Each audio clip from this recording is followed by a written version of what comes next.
Bonjour à tous mes abonnés, j'espère que vous allez bien. Moi je vais bien. C'est encore Émile, votre juriste, conseiller, consultant, comme vous voulez. Et donc aujourd'hui, je veux pouvoir aborder un sujet encore très important. J'ai vu plusieurs questions, plusieurs personnes me posent des questions sur cela. Alors, il s'agit de mineurs isolés, en fait. Il s'agit de titres de séjour que la préfecture peut accorder aux mineurs isolés, c'est-à-dire aux mineurs confiés au service de l'aide sociale à l'enfance.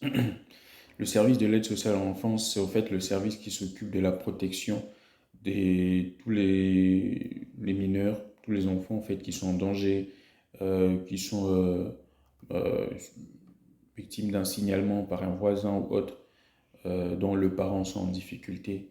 Et le juge des enfants prend une décision pour mettre en protection tous ces enfants auprès d'un service qui va s'occuper au fait de ces personnes. Alors, dans le cadre des étrangers, on retrouve plus le cas de mineurs en fait éloignés, c'est-à-dire ou isolés, c'est-à-dire des mineurs qui se retrouvent seuls sur le territoire français, qui n'ont pas d'enfants, qui n'ont pas de parents, qui n'ont pas de famille et n'ont pas, en fait, ne savent pas en fait leur identité en gros. C'est-à-dire sont séparés de leurs parents, ils ne savent pas où sont passés leurs parents. Alors, plusieurs questions se répètent. Un mineur peut entrer à partir de l'âge de 2 ans, 3 ans, peu importe l'âge vraiment. Et si un mineur est accueilli à partir de l'âge d'avant 16 ans, il y a une condition en fait dès sa majorité. Ces mineurs peuvent se voir être octroyés de plein droit une carte de séjour vie privée familiale.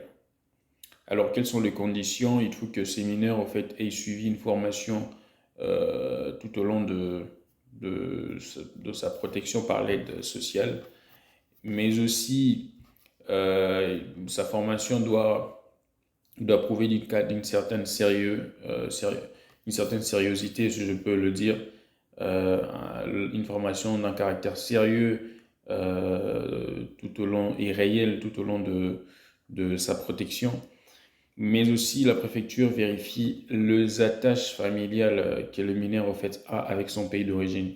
D'habitude, on ne trouve pas d'attache familiale dans son pays d'origine parce que le mineur est d'abord venu seul, il est isolé, donc il n'a pas de famille en fait. En gros, le mineur a tissé de liens privés ici en France, d'où vraiment cette importance de la carte de séjour vie privée familiale. Mais aussi, enfin, la préfecture a besoin de l'avis de la structure d'accueil, c'est-à-dire l'avis du service de l'aide sociale à l'enfance qui doit donner un avis sur l'intégration réelle du mineur en question. Donc voilà, ça c'est pour un mineur qui est entré avant, donc qui est confié à au service de l'aide sociale à l'enfance avant l'âge de 16 ans. Ils vont se faire octroyer une carte de séjour vie privée familiale de plein droit et vous pouvez étudier avec, travailler avec. Et donc voilà. Alors, en ce qui concerne les mineurs qui sont confiés au service d'aide sociale à l'enfance, après l'âge de 16 ans, ces mineurs se voient confier une carte de séjour étudiant, soit une carte de séjour temporaire salarié ou temporaire, travailleur temporaire. Et l'attribution de cette carte n'est pas de plein droit. Pourquoi, en fait, c'est ça ce qui différencie le 2 au fait, tranche d'âge, en fait. Donc, dans ces cadres, le mineur doit prouver aussi d'une certaine sérieuxité dans ses études, un caractère sérieux et réel de ses études. Il doit prouver, au fait, soit d'une formation qualifiante, soit un contrat de travail auprès d'un professionnel ou d'une entreprise après ses études.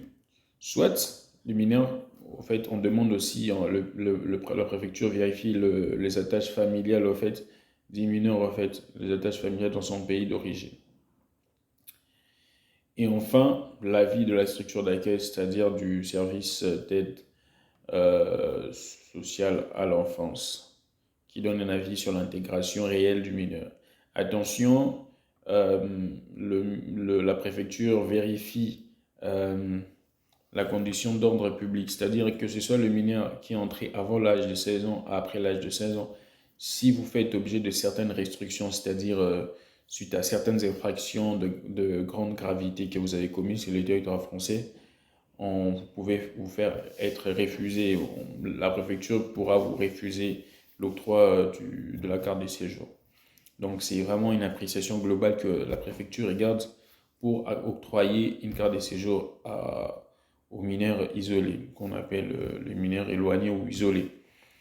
Donc voilà en ce qui concerne cette situation. Si vous avez des questions, n'hésitez pas de partager la vidéo, de vous abonner. Cela permettrait de pouvoir atteindre d'autres personnes qui sont en situation difficile et qui ont besoin de solutions claires. Alors, je vais juste repréciser à la fin. Pour les mineurs après l'âge de 16 ans, ils se verront octroyer une carte de séjour, pas de plein droit, carte de séjour étudiant. Si vous êtes dans une formation, ça peut être, vous faites des études secondaires, ça peut être des études universitaires, vous pouvez demander une carte de séjour mention étudiant. Soit, vous pouvez demander une carte de séjour salarié si vous avez un CDI, soit une carte de séjour travailleur temporaire si vous avez un CDD. Soit si vous êtes en formation qualifiante, à la suite de laquelle vous allez avoir un travail, vous pouvez demander une carte de séjour et également salarié ou travailleur temporaire. Donc voilà, je vous remercie et n'oubliez pas de vous abonner. Merci, c'était Emile Almini.